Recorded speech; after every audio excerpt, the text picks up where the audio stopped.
गुरु प्यारी सात संगत जी, प्यार भरी राधा स्वामी जी, सात संगत जी, आज की वीडियो को पूरा जरूर देखिए। अगर वीडियो अच्छी लगती है तो वीडियो को ज़रूर लाइक और चैनल को सब्सक्राइब करना मत भूलिएगा। सात संगत जी, जैसा कि आपको पता है कि बाबा जी जो है अपने सत्संगियों से बहुत प्रेम करते हैं, और जब भी कोई सत्संगी उनसे कोई सवाल जवाब जब बात करता है तो बाबा जी बड़े प्यार से उनका जवाब देते हैं। तो सात संगत जी, एक सत्संगी जब बाबा जी के पास आता है और बाबा जी को नए साल की जो है बधाई देने लग पड़ता है, तो बाबा जी उस सत्संगी से ऐसा क्या कहते हैं जिससे वह सत्संगी जो था बाबा जी की बात सुनकर हैरान हो जाता है। सत्संगत जी, ये जो साखी है सच्ची घटना पर आधारित है। सत्संगत जी, जैसा कि आपको पता है नया साल आने वाला है, तो एक सत्संगी बाबा जी को नया साल की बधाई देता है। तो बाबा जी कहते हैं, बेटा मेरे लिए तो हर साल ही एक जैसा होता है। मैं अपने सत्संगियों से यही कहता हूँ कि भजन सिमरन करो, लेकिन वह जो है मेरी बात को मानते नहीं है। आप मुझे बधाई देने आए हैं, बधाई के हकदार तो तब बनेंगे जब आप मुझे जो है भजन सिमरन कर कर दिखलाएंगे। तो वो सत्संगी कहता है, बाबा जी हम भजन सिमरन करते तो हैं। बाबा जी कहते हैं, बेटा लेकिन तुम लोग उस अवस्था तक नहीं पहुँचे जिस अवस्था में हमें मालिक की खोज हो जाए, मालिक की प्राप्ति हो जाए। तो वो सत्संगी कहता है, बाबा जी आप ही बताइए वह कौन सी अवस्था है। तो बाबा जी कहते हैं, बेटा जब गुरु आपको भजन सिमरन के बारे में कहता है, जब आपको ये कहता है कि आप सिमरन करें, तो इसमें गुरु का फ़ायदा नहीं होता बल्कि आपका ही फ़ायदा है, क्योंकि गुरु तो आपको 84 के जेल खाने में से बाहर निकालना चाहते हैं।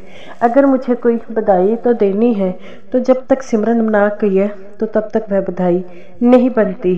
तो वो सत्संगी कहता है, बाबा जी आप किसी बात की चिंता मत कीजिए, आपका हर सत्संगी आपकी बात मानता है, और आप जैसे भजन सिमरन करने के लिए कहते हैं वह भी भजन सिमरन ज़रूर करते हैं।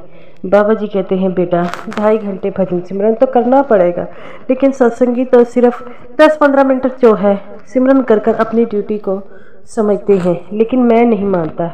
मैं जब तक वह 2.5 घंटे सिमरन ना करें, अपने अंदर शब्द धुन सुनाई ना दे, तब तक वह जो है सिमरन नहीं बनता।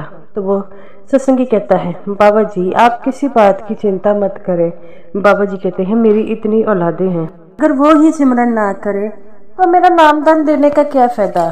तो वो सत्संगी कहता है, बाबा जी आप हताश ना होइए, सभी सिमरन करेंगे, और आप नए साल से देखना आपके कितने ज़्यादा सत्संगी जो है इन बातों को मानेंगे। तभी दूसरा सत्संगी आता है और बाबा जी से कहता है, बाबा जी नए साल की बधाई। तब बाबा जी कहते हैं, बेटा नए साल की बधाई तो मैं तब मानूंगा जब तुम मुझे 2.5 घंटे सिमरन करके दिखाएगा। तो वो कहता है, बाबा जी ये भी कोई कहने की बात है, मैं आपको सिमरन करके दिखलाऊंगा। तो बाबा जी कहते हैं, सिर्फ बातों से नहीं करना है, सिमरन करके दिखलाना है। और जितने भी बाकी सत्संगी या सेवादार हैं तो उनको भी सिमरन के बारे में कहना है। असली बधाई तो मेरी उस दिन बनेगी जिस दिन मेरा हर एक सेवादार और सत्संगी सेवा कर जो है सिमरन करेगा। तब वो सत्संगी कहता है, बाबा जी हम सेवा करते हैं तो कई बार सिमरन ऊपर नीचे हो जाता है, तो कोई बात नहीं। बाबा जी कहते हैं, बेटा सेवा अपनी जगह है, सिमरन अपनी जगह है, और सेवा का सिमरन से कोई मेल नहीं है। सिमरन जो करोगे वो तुम लोगों ने अपने लिए करना है, जिससे तुम लोगों को इस 84 के जेल खाने से, इस जन्म मरण के चक्रों से छुटकारा मिलेगा। तो वो कहता है, बाबा जी आप किसी बात की चिंता मत लगाएं, आप अपने सत्संगियों की बड़ी चिंता करते हैं। बाबा जी कहते हैं, बेटा करूं क्यों ना, तुम लोग मेरी संतान के जैसा हो, अगर मैं तुम लोगों की चिंता ना करूं तो क्या से होगा। एक बाप भी तो अपने बच्चों की चिंता करता है। ये बात सुनकर वह दोनों सत्संगी जो है रोने लग पड़ते हैं। तो बाबा जी कहते हैं, बेटा रोने से कोई फ़ायदा नहीं है, जब तक तुम सिमरन नहीं करोगे उस सच्चे परमात्मा जिसने तुम्हें इस दुनिया में भेजा है उसके सामने जब जाओगे तो क्या बताओगे कि हम क्या कर कर आए हैं इस दुनिया में, तो तुम लोग क्या जवाब दोगे।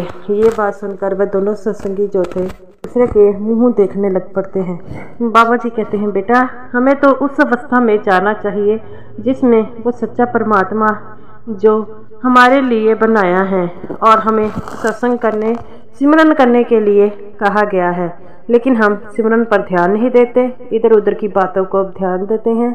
अपने जो है माया जाल में इतने फंस गए हैं कि सिमरन का भूल गए हैं।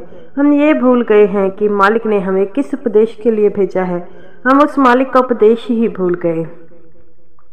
तो वो सत्संगी कहता है बाबा जी आप ठीक कहते हैं, उपदेश तो हम मालिक का भूल गए हैं और उस उपदेश को अब हम जो है अमल में लाएंगे। बाबा जी कहते हैं बेटा कई संत महात्मा ऋषि मुनियों ने इन उपदेशों को दिया है, जब से दुनिया बनी है वे देते ही आए हैं, लेकिन हम जब दुनिया में आते हैं माया के जाल में काल के जाल में ऐसे फंस गए हैं कि उन उपदेशों को भूल गए हैं। जितने भी धार्मिक ग्रंथ हैं, जितने भी पोथियां हैं और जितने भी जो है वाणियाँ हैं, उन सब में सिर्फ एक ही बताया गया है नाम की कमाई। लेकिन हम लोगों के पास नाम की कमाई नहीं होती। क्यों? क्योंकि हम लोग जो है इस संसार में जो है इतना जो अपने मन को इतना हो चुके हैं कि मौत के नाम से हमें डर लगता है। मरना तो सब ने है, लेकिन हम ये चाहते हैं कि हम इस दुनिया से ना जाए, इस दुनिया में रह जाए। लेकिन हमें तो जाना ही होगा, एक दिन उस सच्चे मालिक के पास जाना ही होगा। तो वो कहता है बाबा जी आप सही कहते हैं, हमें तो जाना सब ने है। तो बाबा जी कहते हैं जाना तो सबको पता है, लेकिन लोग डरते हैं। मौत के नाम से क्यों डरते हैं? क्योंकि हम लोगों ने अच्छे कर्म नहीं किए, और जब अच्छे कर्म नहीं किए तो सबको पता है मौत के बाद क्या होगा।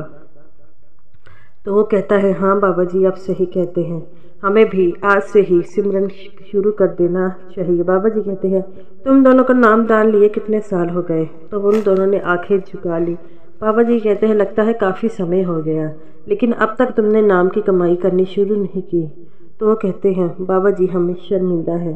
तो बाबा जी कहते हैं मुझे बधाई उस दिन देना जिस दिन तुम लोग जो है नाम की कमाई जो पर पूरे खरे उतरोगे और जो है अपने अंदर शब्द धुन और उस खंड का रास्ता खुल जाएगा। उस दिन आकर मुझे किसी चीज़ के लिए बधाई देना। तो वो कहता है बाबा जी आप चिंता क्यों करते हैं, हम तो करेंगे ही। बाबा जी कहते हैं मैं सत्संग में कितनी बार कहता हूँ और पता नहीं मैंने कितने सत्संग कर दिए हैं, मुझे खुद भी नहीं याद। संगत को हर बार जो है नाम की कमाई के बारे में समझाते हैं और कई एग्जाम्पल देकर समझाते हैं, लेकिन संगत जो है वो नाम की कमाई नहीं करती, उस शब्द की कमाई नहीं करती। और दुनिया में अगर शब्द की कमाई है तो तभी दुनिया जो सृष्टि है ये कायम है।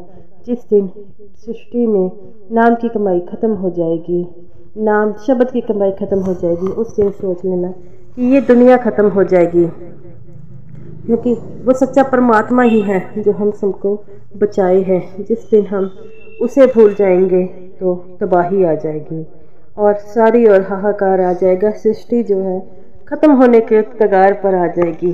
तो ये बातों से वह दोनों डरने लग पड़ते हैं।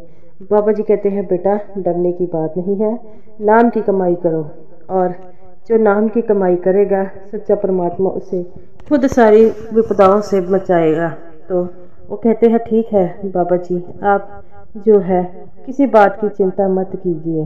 तो बाबा जी कहते हैं बेटा सबने अपने अपने कर्म करने हैं और नाम की कमाई करेंगे तो उस सच्चे मालिक उस सचखंड का रास्ता खुल जाएगा। अपने 9-8 द्वारों से होकर जो अपने ध्यान जो है 9वें द्वार पर एकाग्र करो, तब आप सबको पता चल जाएगा कि जो नाम की कमाई है उसमें आपको आनंद आने लगेगा। आप कितना कितना समय सिमरन पर बैठ जाओगे आपको पता नहीं लगेगा। तो मेरी सबसे यही बाबा जी कहते हैं मेरी सबसे यही जो है कामना रहती है, सभी सत्संगियों से ही इच्छा रहती है कि वह नाम की कमाई करें, लेकिन वो करते नहीं हैं। वो तो सिर्फ जो है अपनी फ़र्ज नहीं समझते, नाम की सिमरन करने को अपनी ड्यूटी नहीं समझते।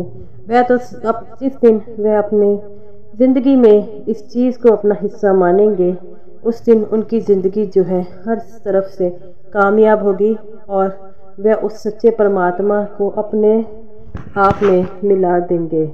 तो वो कहते हैं बाबा जी हम आपके लिए सारी जो गलतियों के लिए माफ़ी मांगते हैं और यही कामना करते हैं हर एक सत्संगी आपकी इस बात को मानेगा। बाबा जी कहते हैं जो मानेगा वही जो है उसका बेड़ा पार होगा। नानक के घर में सिर्फ नाम की कमाई चलेगी। तो साथ संगत जी, अगर आप नाम की कमाई नहीं करते तो नए साल में ये संकल्प ले कि जो हमें बाबा जी बताते हैं नाम की कमाई करने के लिए वही की जाए। तो साथ संगत जी, ये रही मेरी आज की वीडियो अच्छी लगी हो लाइक कीजिएगा और सभी साथ संगत जी को मेरी तरफ से प्यार भरी राधा स्वामी जी।